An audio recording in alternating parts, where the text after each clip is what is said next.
Where are all the good godly men? Because if you are only looking at your local church, you're going to be waiting for a long time because the numbers are just not on your side. So, where do you meet men if you hate going to the club, if you don't go to bars, if you are an introvert and you barely go outside, if you hate dating apps, where do you go? Don't worry, I got you. I'm going to walk you through how to maximize your chances of meeting a good godly man in real life because it is not about luck, it's about statistics. Here are 16 places to meet a good godly man, and I've broken it down into 3 categories. The first category is everyday moments. Part of why you're not meeting godly men could be that you're putting too much pressure on specific events. So a lot of people will say, like, I go to these singles events, but they're mostly women. Or I go to these speed dating events and it just feels like desperate energy. And that's because when you go to these singles events, oftentimes the energy in the room is one of like the women hunting the men. And a lot of women are competing for a small number of men. So if you enjoy going to events like that, sure, go ahead. But ultimately, you can truly meet a good man in just everyday places. So for example, when I was single, I was getting my clothes tailored, and the woman who was tailoring my clothes, we ended up having a conversation and we were clicking and we were vibing and she was amazing. And she asked me if I was dating anybody. And at the time I was dating somebody, and she was like, "Is it serious?" And I was like, "I'm open." And she told me that she had a son, and she talked about her son. He sounded amazing. He was successful. She showed me a picture and I was like, "Ooh, he's handsome." And nothing ever came of that connection because the man that I was dating at the time turned out to be my husband.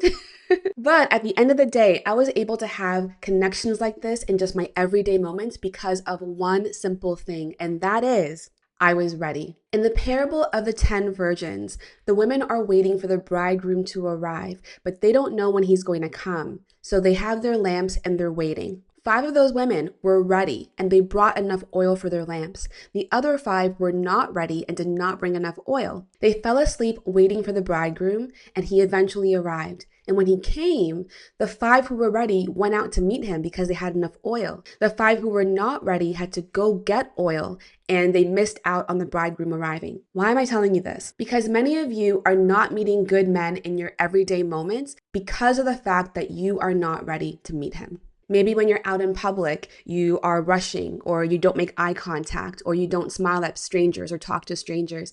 Maybe you don't look your best when you go out in public, when you go to run errands. And so when you see a good looking man, you hide. So one of the ways that I was ready to meet a good man in real life was I was emotionally open, and people are drawn to that. So I just had a conversation with this woman that I was meeting for the first time. And it was through my openness and my demeanor that she was like, "I have a son I want to introduce you to." So when you're out in public, ask yourself, do you have your AirPods in? Do you have rushed energy? Are you avoiding eye contact? Do you look closed off? If you want to meet men in the everyday opportunities, then you're going to need to be ready for everyday connections. One other simple way that this comes up is not feeling like you look your best when you go out in public. So I created a 5-minute look that allowed me to put myself together in a way that when I went out in public, I felt good about myself and I could talk to people and not be hiding. And I had a client once who I told her about this 5-minute look and I encouraged her to make one. And one day she went out to the grocery store, she just threw whatever on. And when she got there, she saw a man that she really wanted to connect with. But because she didn't feel she looked her best, she ducked and she hid. And so she missed out on a potential connection because she wasn't ready. So the moral of the story is if you want to be approached in the everyday moments, then you need to be approachable. So I'm going to give you 4 places to meet men in the everyday moments. Number 1 is the grocery store line. This one is underrated because oftentimes we only look for sort of the big opportunities, but sometimes there are smaller opportunities that we're not even aware of. So for example, when I'm in the grocery store line, I make conversation with the cashier, I make conversation with the people who are standing behind me or in front of me. I talk to people. And that doesn't mean that I'm interested in dating them, but what that does is a man who was in a different line or across the room might be looking at me and checking me out and seeing how bright I am and how friendly I am. And that might encourage him to approach me in the parking lot, right? So I want you to think of it as not simply like hunting for a man, but talk to people for the sake of talking to people. You never know who could be watching. You never know who might look at you and say, I have a son, I have a cousin that I want to introduce you to. Number two is the airport. One of my clients used to travel a lot, and I encouraged her to start making conversation with people while she was waiting at the airport. So find someone to talk to, whether it's someone you're attracted to or not, but simply just having conversations with people starts to open you up to other opportunities. And I remember her telling me that she actually met an older gentleman at the airport, and it wasn't romantic in any way, but they got into a conversation about work, and he ended up connecting her with somebody in her professional life. Number three is the bookstore.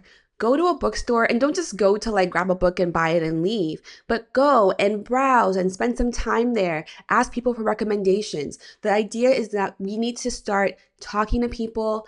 I feel like growing up, we were always told, like, don't talk to strangers, and that mindset can be ingrained in us as adults. The things that protected us as children are not always adaptive as adults. So yeah, as a child, don't talk to strangers. As an adult, if you are single and want to meet your man, you gotta start talking to strangers. And I'm speaking as an introvert. You might be like, oh my God, I'm an introvert. I don't know how to do this. I promise you, it is possible, even as an introvert. I am very introverted, but I don't come off that way to people because I have learned how to interact with people in a social way. I'll nap after because I'm exhausted, but I still do the work to interact with people because I know that my life levels up when I do that. And number four, you can meet good godly men at hobby stores where men are. Places like REI or Home Depot. Things that like have to do with the outdoors or fixing things around the house. And again, you can go to men who are at these stores and ask them for the recommendations. Men love to give advice. Use it to start meeting more men. Find a handsome man at REI, grab a pair of hiking boots, and tell him you're going for a hike. Would he recommend these? Ultimately, if you want to meet more good, godly men in real life, you're going to have to start talking to strangers, meeting them in these everyday moments. Be curious and ask for recommendations. That's how you're going to be able to connect with people. When you're in alignment with God, opportunities like this just happen naturally without you having to look for them. I walk through how to get in alignment to attract the right godly man in my brand new course. It's currently $5, and I don't know how long it's going to be $5, but you can check it out in the link in the description below. The second type of place where you can go to meet good godly men is curated public spaces. And so if you want to meet a good godly man in real life, then you need to be where they naturally spend their time. And like, no shade, but quality men are not at home playing video games all day long.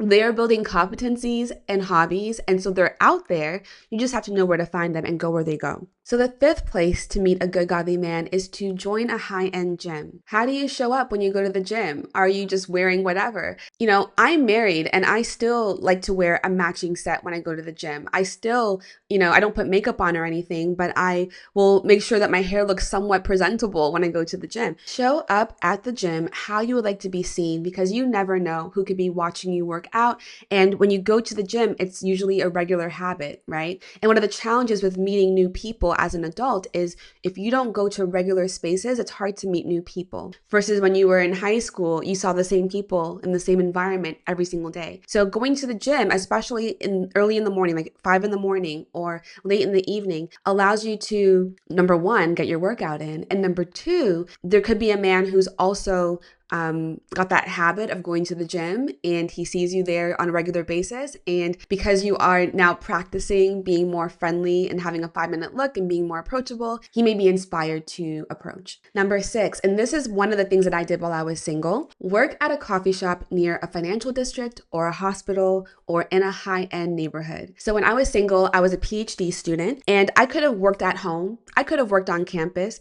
but I decided I'm going to go to coffee shops instead and work there in high-end places. Number one, it allowed me to be seen as a regular in certain spaces, and sometimes men would approach me while I was working. And number two, it allowed me to swipe on dating apps in a better location without having to pay for any kind of like pro service of the dating app. Because I think that if you want to select your location where you swipe, you've got to pay. And where I lived at the time was not a great neighborhood. So I didn't want to meet men who lived where I lived. So I would go to the high-end places and work there, be a regular there, and also swipe while I was there. Number 7 is conferences and professional networking events. This one can be a little bit tricky because you want to be professional and you don't want to develop a negative reputation, but you can meet good, godly men at these conferences and professional events because people are looking to connect professionally, and you never know if something could come of that more romantically. Number 8, take yourself on a date, whether it's going to brunch by yourself or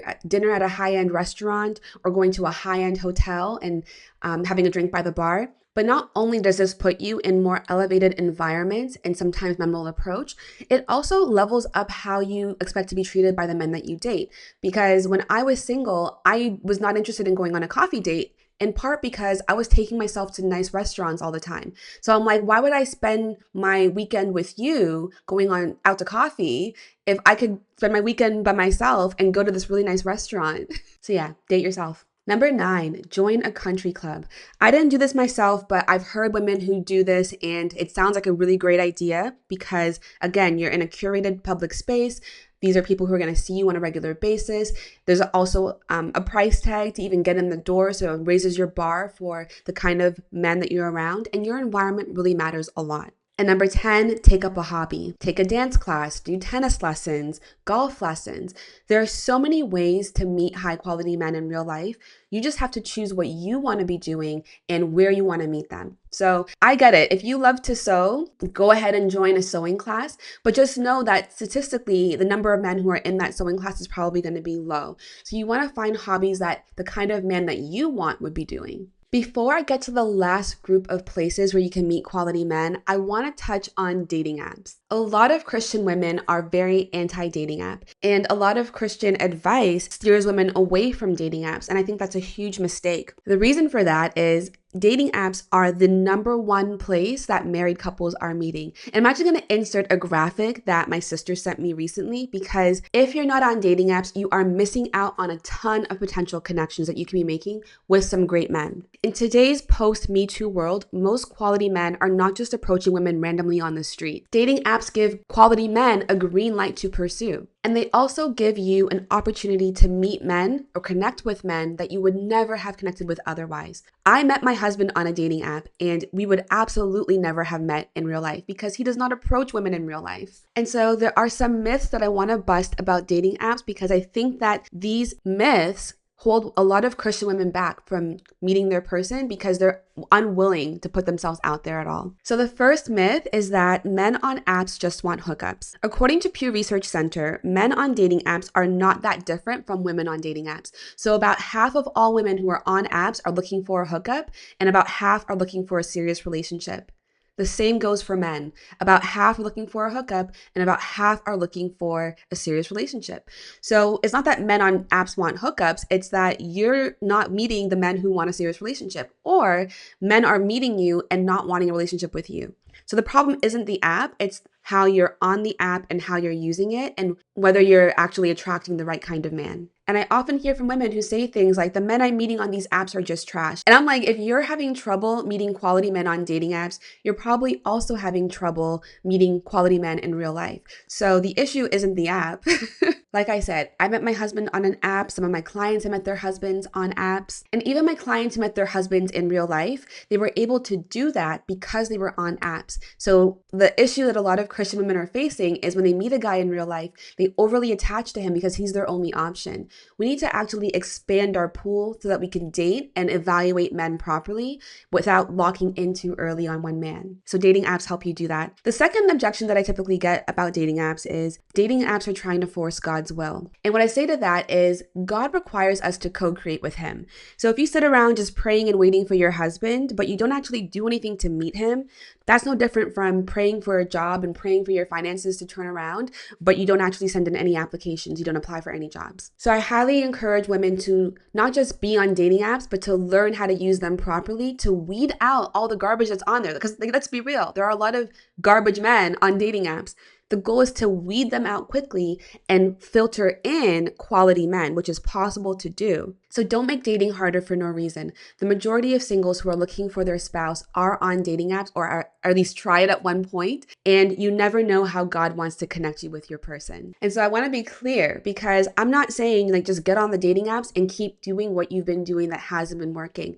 I'm saying use dating apps, but use them effectively so that you can actually meet quality men. And I do have a training about how to meet quality men on dating apps. I would do that with my clients, but you can learn more about how to attract the right godly man in general by checking out the link in the description below. And the last category of places to meet a good godly man is your social leverage. People trust introductions. So if you have an environment where people like you and know you and trust you, they can be a way to meet a good godly man if they know somebody. So before I get into the specific places to meet good godly men through social leverage, I want you to ask yourself, how do I show up in the spaces that I'm currently in?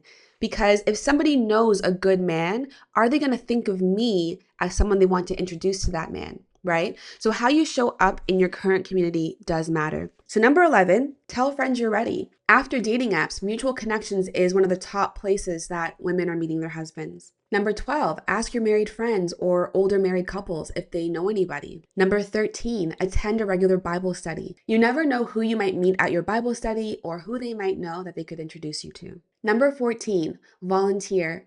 I once asked 31 happily married Christian women how they met their husbands, and the number 2 answer was dating apps. The number 1 answer was they met through serving. So where are you serving and how? One of the tips that I've seen before as well is to not just volunteer, but volunteer at the sign-in desk, because the person at the sign-in desk gets to meet everybody. And number 15, expand your circles intentionally. If you are thinking about your circle right now and you're like, nobody I know knows anybody, then you probably need a new circle, because the quality of your life is determined by the quality of your relationships. And that includes your platonic relationships. Who are you surrounding yourself with? Because iron sharpens iron. So if you have nobody in your circle who knows any quality men, that says something about your circle. You want to think about how can you start to meet a better quality of people who know better quality people. I just realized I had reordered the video outlines. Number 16 was actually dating apps. So there you have it, 16 places to meet good godly men. The point is they exist, they're out there, they're not hiding. If anything, Christian women are the ones who are hiding because they refuse to go out where quality men are.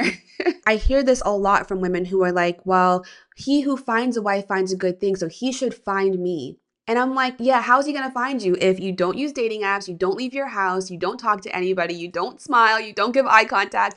You have to put yourself in position to be found. And I walked through exactly how to do that in my course, Attract the Right Godly Man. So let me know in the comments, what's your biggest takeaway from this video? And what would you say is your biggest challenge? Because whatever your biggest challenge is, maybe that'll be my next video. So peace, I'll see you in the next one.